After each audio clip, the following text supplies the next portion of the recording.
গভীর সমুদ্রে বাংলাদেশি ট্রলার সহ ২৬ জনকে আটক করল প্রশাসন।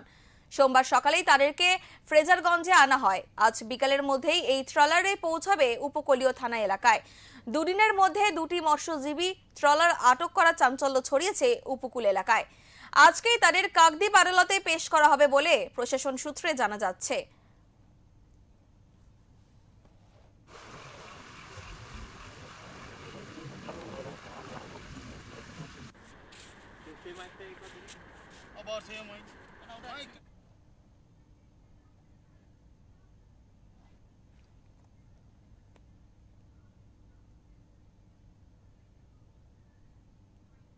মানে বর্ডার পার হয়ে গেছে মানে কি আমরা গ্রামে গিয়েছিলাম, তারপরে কেন মানে আমরা ঘুমেছিলাম বাংলাদেশ থেকে এখানে চলে এসো।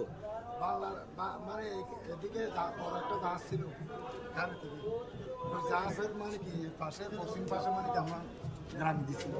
ব্যবস্থা ঠিক আছে, খাওয়া দাওয়া ঠিক দিয়েছে তো? দক্ষিণ ২৪ পরগনা থেকে গোপাল শীলের রিপোর্ট, ওঙ্কার বাংলা।